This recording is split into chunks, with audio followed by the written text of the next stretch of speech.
Now that we have created an online assessment along with a test administration, the third part of this is administering the assessment to the students.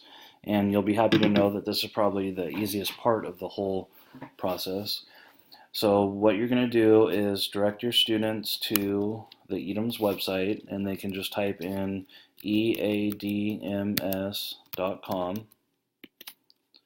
It's going to bring them to the home page, and the students would click on the login to online testing. They type in their Paris Union student ID number.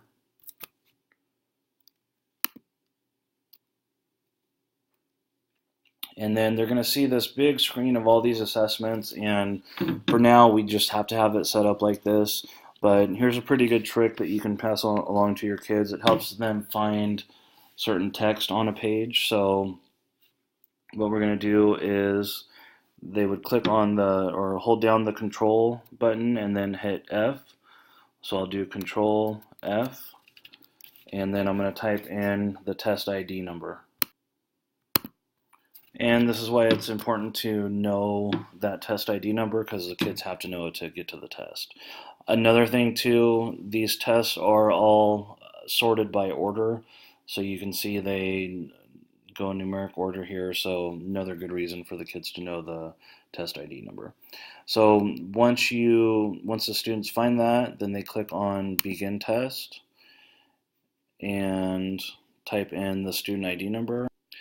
Okay, and now if you remember back in the second tutorial, we put in a password.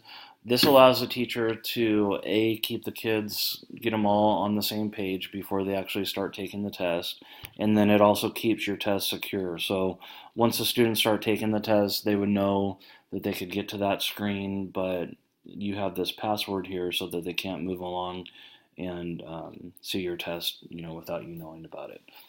So I'm going to type in the password, and the teacher would give this to the students orally and probably write it on the whiteboard or somewhere in the class. You also might want to consider giving different passwords, or maybe even changing the password after each class period. That way the test stays even more secure. So the student would type in the password, then hit login, begin test, and then they would go through, and just like any test,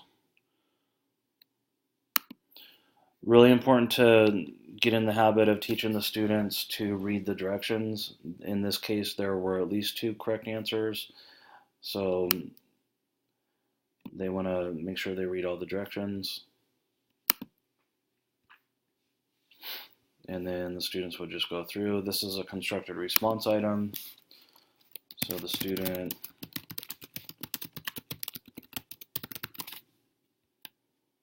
type in their answer, then hit next. They can also jump around and go back to questions that they've already answered. Keep in mind that we did hit the option for the students for the test to be scrambled, so the students would get different tests at each time.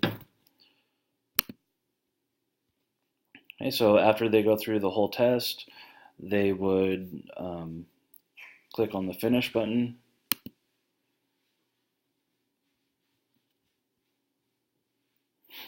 And it said we didn't answer all the questions, so I can go back now and change the answer. And then I would just go through and finish up the test, click on finish, and then submit. And in this case, I didn't study very well, so I got 0 out of 11 points. This was the option that I chose on the test to do score only. So if I had chosen none, it wouldn't have told me this. If I would have chosen the third one, it would have actually given me the correct answers. A couple other questions that have come up. The students, unfortunately right now, there's no way to lock them into the test.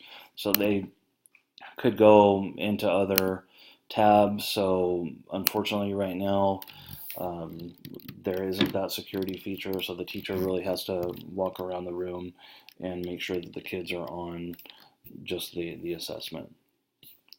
So that wraps up the end of the three-part tutorial.